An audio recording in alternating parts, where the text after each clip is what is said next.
Book of Heaven, Volume 6, Part 1. JMJ. November 1st, 1903. When the soul does all of her actions for the sole purpose of loving Jesus, she walks always in daylight. It is never nighttime for her. Continuing in my usual state, I found myself outside of myself, and I saw myself as a little steamboat. I was all surprised at seeing myself reduced to that shape.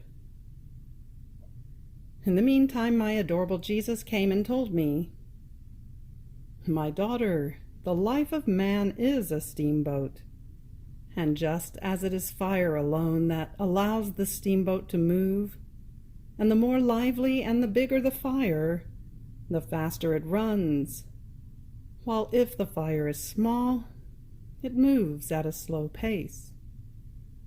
And if the fire is extinguished, it remains motionless. The same for the soul. If the fire of the love of God is big, it can be said that she flies above all the things of the earth, and she always runs and flies toward her center, that is, God. If then the fire is small, it can be said that she walks with difficulty, crawling, and getting all muddy with everything that is earth.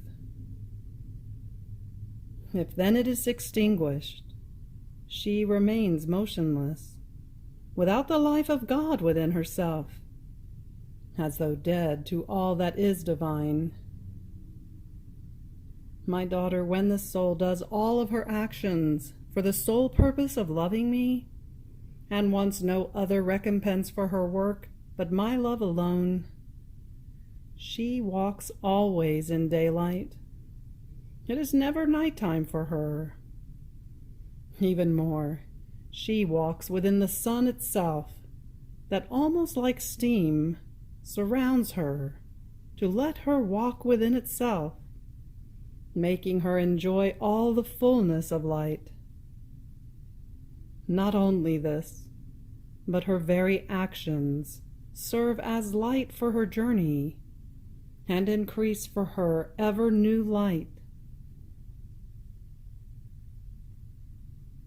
November 8th, 1903. Jesus tells how the love of neighbor must be. As I was in my usual state, I was praying for certain needs of others, and blessed Jesus, moving in my interior, told me, "For what purpose are you praying for these people?" And I, "Lord, and you, for what purpose did you love us?" And he, "I love you because you are my own thing, and when an object is one's own, one feels compelled to love it. It is like a necessity." And I, "Lord, I am praying for these people because they are your own thing. Otherwise I would not have interested myself." And he, placing his hand on my forehead, almost pressing it, added, "It is so, because they are my own thing? This is how the love of neighbor must be." November 10th, 1903. How true love forgets himself. Continuing in my usual state, I saw blessed Jesus for just a little saying to me, "My daughter, true love forgets himself and lives of the interests, of the pains, and of everything that belongs to the beloved." And I, "Lord, how can one forget himself when we feel ourselves so much? It is not something far away from us, or separated that can easily be forgotten. And again he added that which is precisely the sacrifice of true love, that while one has himself, he must live of everything that belongs to the beloved. Even more, if he remembers himself, this memory must serve him to become more industrious on how to consume himself for the loved object.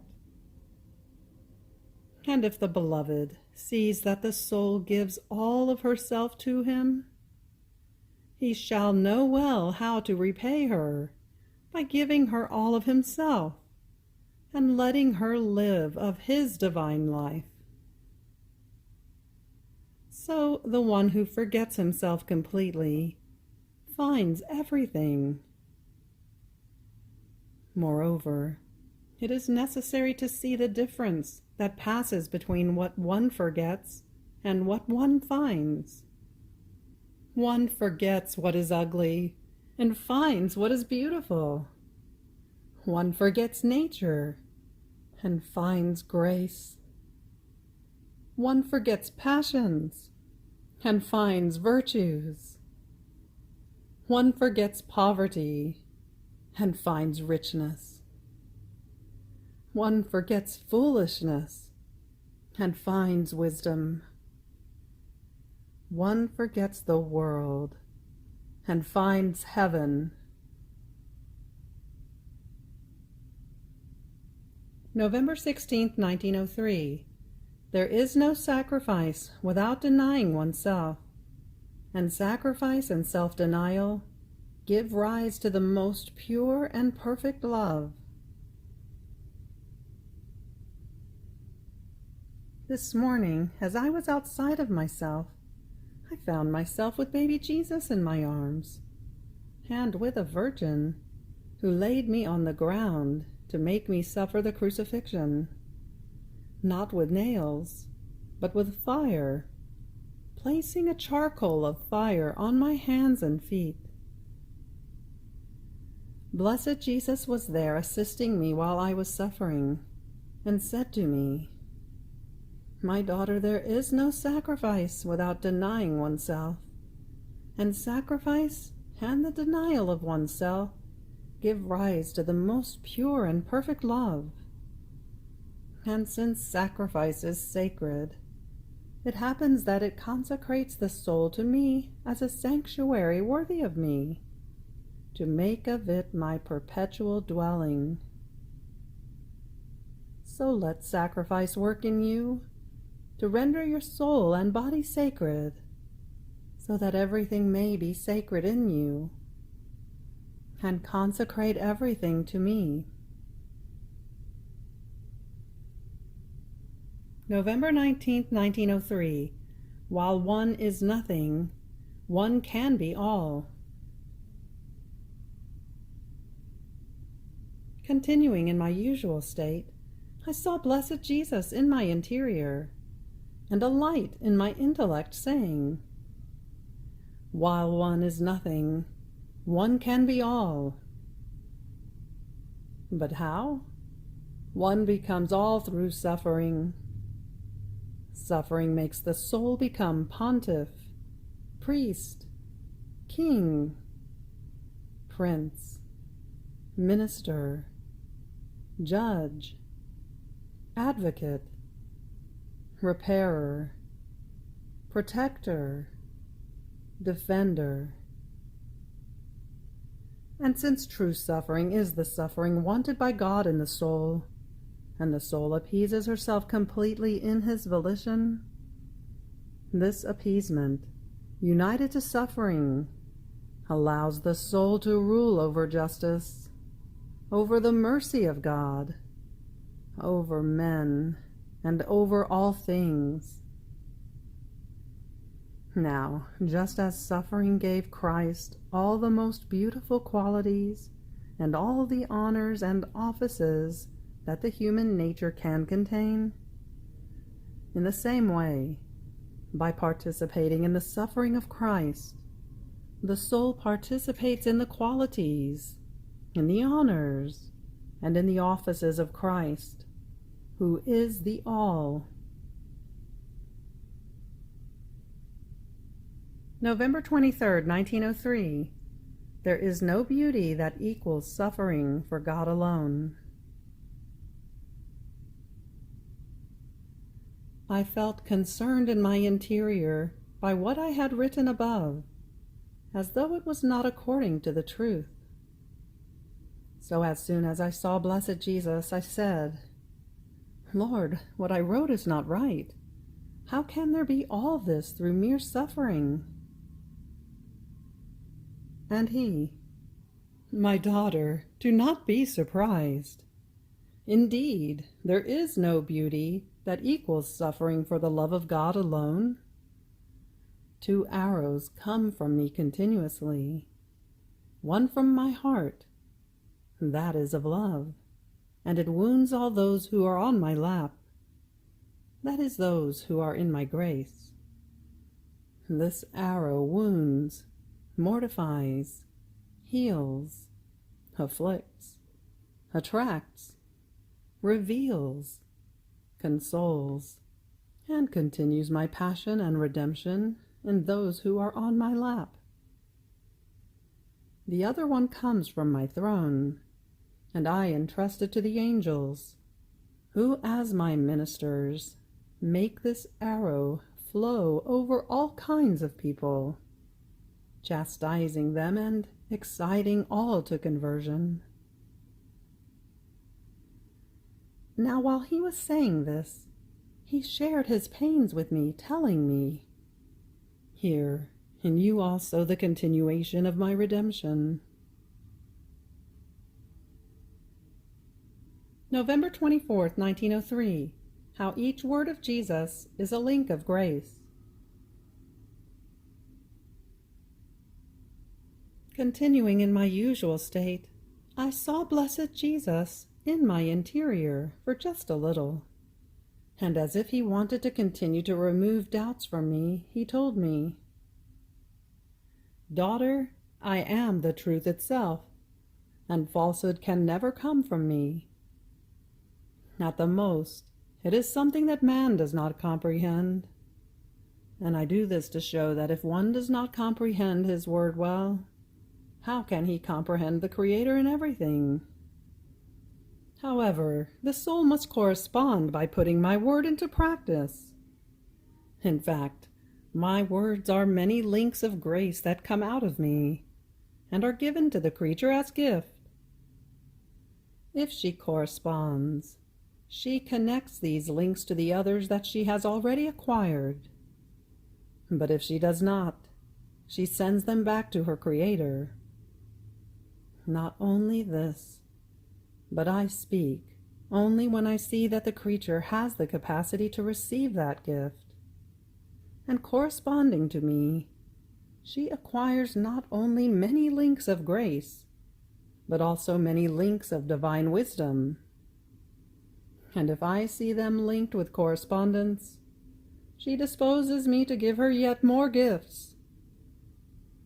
But if I see that my gifts are sent back, I withdraw, keeping silent.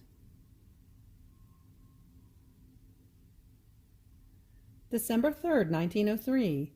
With the divine will, we are everything. Without it, we are nothing. Continuing in my usual state, my blessed Jesus came for a little, telling me, "My daughter, any human action that has no connection with the divine will puts God out of his own creation.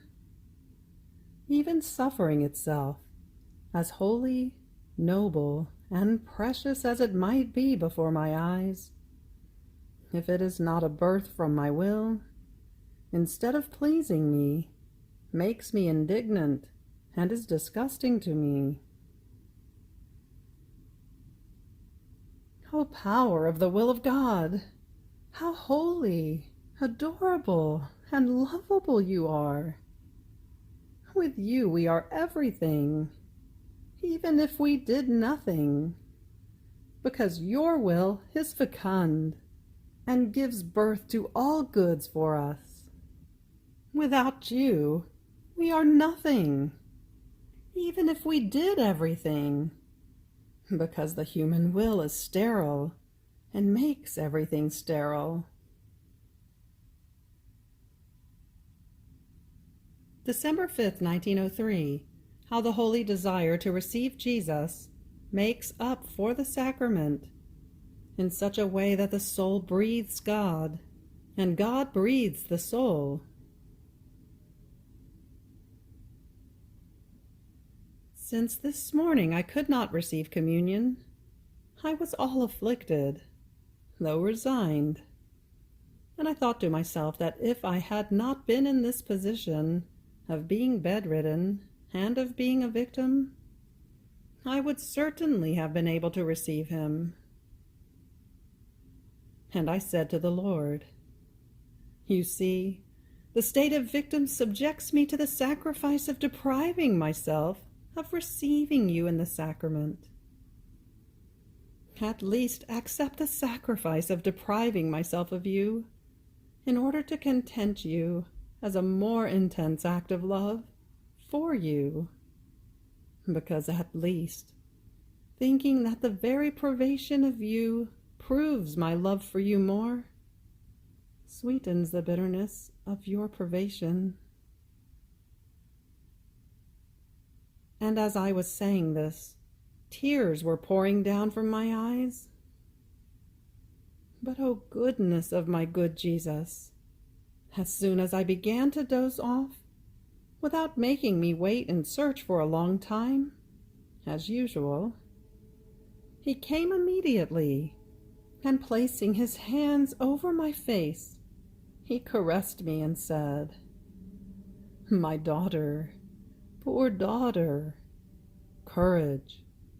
The privation of me excites the desire more, and in this excited desire, the soul breathes God, and God, feeling more ignited by this excitement of the soul, breathes the soul. In this breathing each other, God and the soul, thirst for love ignites more, and since love is fire, it forms the purgatory of the soul, and this purgatory of love serves her, not as just one communion a day, as the Church allows, but as a continuous communion, just as the breathing is continuous. But these are all communions of most pure love, only of spirit, not of body. And since the spirit is more perfect, as a consequence, love is more intense. This is how I repay not the one who does not want to receive me, but the one who cannot receive me, depriving himself of me in order to content me. December 10th, 1903.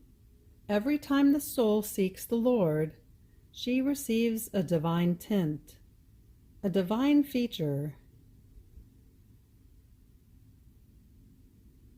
Continuing in my usual state, I felt a weight over my soul, as if the whole world weighed upon me because of the privation of blessed Jesus. And in my immense bitterness, I did as much as I could to look for him. Then once he came, he told me, "My daughter, every time the soul seeks me, she receives a divine tint, a divine feature, and is reborn in me as many times, and I am reborn in her." While he was saying this, I was thinking of what he had said, almost surprised, and I said, "Lord, what are you saying?" And he added, "Oh, if you knew the glory, the taste that the whole of heaven feels in receiving this note from the earth. A soul that constantly seeks God, all similar to them. What is the life of the blessed? What is it that forms it? They're being reborn continuously in God and God in them. This is the saying, God is ever old and ever new. Nor do they ever feel tiredness, because they are in continuous attitude of new life in God.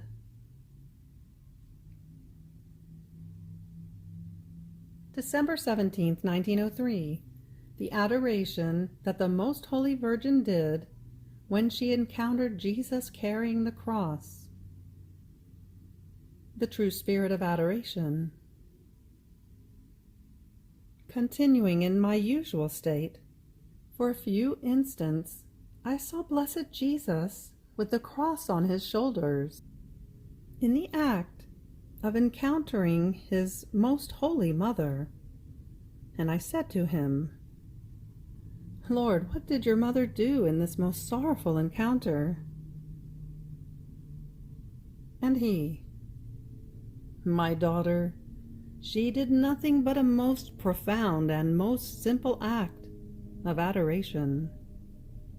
And since the simpler the act, the more easily it unites with God, most simple spirit, in this act she infused herself in me, and continued what I myself was doing in my interior.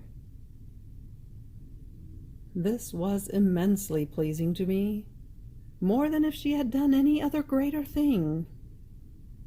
In fact, the true spirit of adoration consists in this. The creature dissolves herself and finds herself in the divine sphere. She adores all that God does, and she unites with him. Do you think that when the mouth adores, but the mind is somewhere else, it is true adoration? Or the mind adores, but the will is far away from me? Or one power adores me, and the others are all disordered? No, I want everything for myself, and everything I have given her in me. This is the greatest act of worship, of adoration, that the creature can do to me. December 21st, 1903. Effects of the sorrows of the Celestial Mamma. The glory she enjoys in heaven.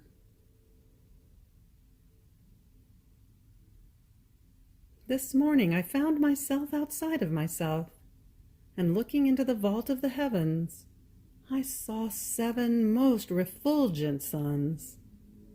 But their shape was different from the sun that we see. It started with the shape of a cross, and it ended with a point. And this point was inside a heart. At first, it could not be seen clearly, because the light of these suns was so great as to not allow one to see who was inside. But the nearer I drew, the more clearly it appeared that the Queen Mamma was inside. In my interior I kept saying, how I would like to ask her whether she wants me to try to go out of this state without waiting for the priest. In the meantime, I found myself near her, and I told her. And she answered a curt no. I was left mortified by this answer. And the Most Holy Virgin turned to a multitude of people who surrounded her, and said to them, listen to what she wants to do. And everyone said, no, no. Then drawing near me, all goodness, she told me, my daughter, courage along the way of sorrow. See, these 7 suns that come out from within my heart are my 7 sorrows that produced much glory and splendor for me. These suns, the fruit of my sorrows, dart continuously through the throne of the Most Holy Trinity, That feeling wounded sends me 7 channels of grace continuously, making me the owner of them. And I dispose of them for the glory of all heaven, for the relief of purging souls, and for the benefit of pilgrim souls. While saying this, she disappeared, and I found myself inside myself. December 22nd, 1903.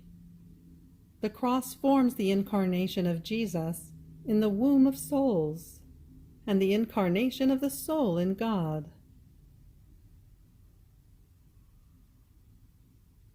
As I was in my usual state, my adorable Jesus came as crucified, and after he shared his pains with me, while I was suffering, he told me, "My daughter, in the creation I gave my image to the soul.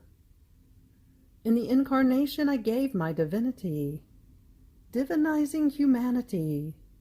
And since in the very act in which the divinity incarnated itself in humanity, in that very instant it incarnated itself in the cross, in such a way that from the moment I was conceived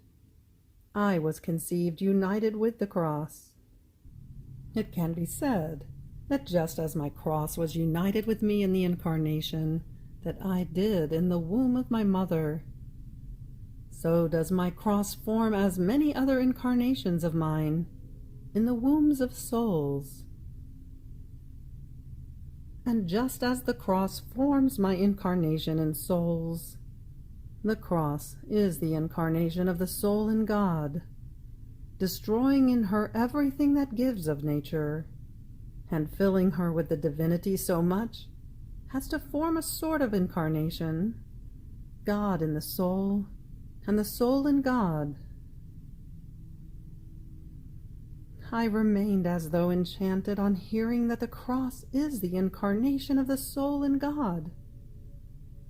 And he repeated, "I am not saying union, but incarnation, because the cross penetrates so deep into her nature as to make her nature itself become suffering. And where there is suffering, there is God, as God and suffering cannot be apart.